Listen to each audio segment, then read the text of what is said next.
Hello friends, welcome to my YouTube channel. இன்னைக்கு நம்ம சேனல்ல சுஜாதா சார் எழுதின நைலான் கயிறு இந்த நாவலை பற்றி தான் பார்க்க போகிறோம். இதுதான் சுஜாதா சார் எழுதின ஃபர்ஸ்ட் நாவல். இது 1968ல் குமுதம் வார இதழில் 14 வாரங்கள் வெளிவந்திருக்குது. கணேஷ் டிடெக்டிவ் கேரக்டர் இன்ட்ரடியூஸ் ஆனது இந்த நாவலில் தான். இந்த நாவல் வந்த டைம்ஸ்லலாம் வசந்த் கேரக்டர் கிடையாது. நீங்கள் மற்ற சுஜாதா நாவல்ஸ் படிச்சிருந்தீங்கன்னா தெரியும். கணேஷும் வசந்தும் டிடெக்டிவ் ப்ளஸ் லாயர் கேரக்டர்ஸில் வருவாங்க. ஆனா இந்த நாவல்ல கணேஷ் மட்டும்தான் வருவாரு. இந்த நாவல் கிருஷ்ணன்ன்றவர் பத்தி. அவர் கொலை பண்ணி ஒரு அபார்ட்மெண்ட்ல இருப்பாரு.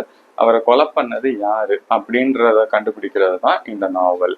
ரொம்ப நிறைய ட்விஸ்ட் அண்ட் டர்ன்ஸோட ரொம்ப இன்ட்ரெஸ்டிங்காவே சுஜாதா சார் எழுதியிருப்பாரு.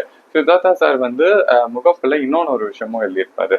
ரொம்ப வருஷம் கழிச்சு படிக்கிறப்ப இந்த நாவல்ல நிறைய மாற்றங்கள் பண்ணியிருக்கலாம்னு தோணுது அப்படின்னு எழுதியிருப்பாரு. இருந்தாலும் அந்த காலத்துல இருந்த வேகமான துடிப்பு இளமையில இந்த நாவல் எழுதிட்டேன், பரவாயில்ல இருக்கட்டும்னு சொல்லியிருப்பாரு. நீங்க மற்ற சுஜாதா சார் நாவல் படிச்சுட்டு இது படிக்கிறப்ப உங்களுக்கு அந்த டிஃபரன்ஸ் தெரியும். ரெகுலரா சுஜாதா சார் ரைட்டிங்ஸ்ல இருக்கிற மாதிரி இருக்காது, கொஞ்சம் டிஃப்ரெண்டா தான் இருக்கும். இருந்தாலுமே ரொம்ப நல்லா இருக்கும். எல்லாரும் கண்டிப்பா படிங்க. அதுவும் கடைசி அத்தியாயம் ரொம்ப இன்ட்ரெஸ்டிங்கா இருக்கும். எதிர்பாராத ஒரு திருப்பத்துல இந்த நாவல் சுஜாதா சார் முடிச்சிருப்பாரு. 125 பக்கங்கள் கொண்ட நாவல்.